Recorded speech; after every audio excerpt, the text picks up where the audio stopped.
Deməli, gəldik çatdıq artıq 18-ci bölməyə. B1-in artıq yavaş-yavaş sonlarına yaxınlaşırıq. Bura qədər möhtəşəm gəlmisiniz. Bu mövzu da if-lər kimi maraqlı, əyləncəli və eyni zamanda da asan mövzudur. Deməli, if-ləri ümid edirəm ki, yaxşı-yaxşı təkrarladınız, bütün cümlələrini praktik elədiniz, dialoqlarını praktik elədiniz, yazdınız, dinlədiniz. Bəs wish yazılmış bu mövzu nə deməkdir? Bizim dilimizdəki kaş ki ifadəsi ilə demək olar ki, eynidir. I wish, üzr istəyirəm xəttimə görə. Yenə I wish-dən sonra sadəcə bir tərəf olmuş olacaq. I wish odur ki, kaş ki. Amma biz kaş ki deyiriksə, bunu keçmiş üçün deyirik, düzdür? Deyirik ki, kaş ki burada olardın, kaş ki pulum olardı, kaş ki ingiliscə səlis danışardım. Bax, danışardım keçmişdədir, amma indi istəyirəm. Ona görə oradan yadınızda saxlaya bilərsiniz ki, biz bu hissəni keçmişdə istifadə edəcəyik. I wish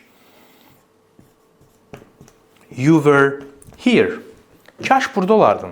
I wish I was rich. Kaş imkanlı olardım. I wish I had a car. Kaş maşınım olardı. Bax, keçmişdə, keçmişdə, keçmişdə. Amma biz bunu indi istəyirik. Və indi fərqindəsinizsə, əvvəlində dedim ki, danışığımın, bu I wish kaş ki, demək olar ki, kaş ki ifadəsinə bərabərdir və o da dedim ki, demək olar ki.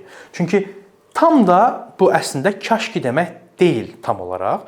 Bir ingilisin, bir amerikanlının I wish deyərkən başa düşdüyünü başa düşməlisiniz. Bu nə deməkdir? Məsələn, kimsə deyəndə ki, mən məsələn, maşın istəyirəm, maşınım olsa zor olar, nə bilim, bəlkə bir gün pulum olacaq, çoxlu maşınlar olacaq, maşın kolleksiyası düzəldəcəm və s. Siz də deyirsiniz ki, you wish.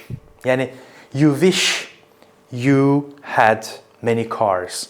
Kaş ki sənin çoxlu maşının olardı demirsiniz əslində. Yəni ki, you wish. Yəni, sən istəyirsən ki, olardı. Sənin kaşkin.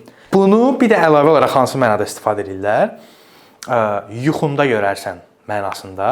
Yəni ki, you wish. Yəni, yuxunda görərsən. Yəni, bizim dildəki tam ona bərabər gəlmir, bayaq da dediyim kimi, ya da kaş ki də tam olaraq birə-bir elə deyil. Sadəcə oxşuyurlar bunlara və bu formada başa düşməyimiz daha yaxşıdır. Amma məsələn, you wish o deməkdir ki, sən elə arzula, başa düşdün? Yəni, sən elə danış da, başa düşdünüz? Bunun kimi bir şeydir. Yuxunda görərsən şəklində. Okay, bunu başa düşürsünüz. Bəs bunun bir də keçmiş forması var. Məsələn, deyirəm ki, ayda dünən qəşəng gün idi. Kaş üstümüzdə biraz daha çox pul olardı. Bu artıq birbaşa keçmişdədir. Bu necə olacaq? Yenə I wish deyirik. Və burada past perfect istifadə edirik. Burada keçmiş zaman istifadə edirik. Burada keçmişin keçmişini istifadə edəcəyik. Deyəcəyik, I wish you had been there. Yəni, past perfect. Kaş orada olardın səndə. Məsələn, dünən qəşəng gün idi. Kaş sən də orada olardın. Bir də var ki, çox darıxıram indi. Kaş burada olardın. Okay. Burada keçmiş sadə zaman keçmiş bitmiş zaman istifadə edəcəyik. Burada keçmiş sadə zaman istifadə edəcəyik. Bunu indiki zamanın kaş kişi üçün istifadə edirik. Bunu keçmiş zamanın kaş kişi üçün istifadə edirik. Özünüzə yaxşı baxın. Növbəti mövzuda görüşərik.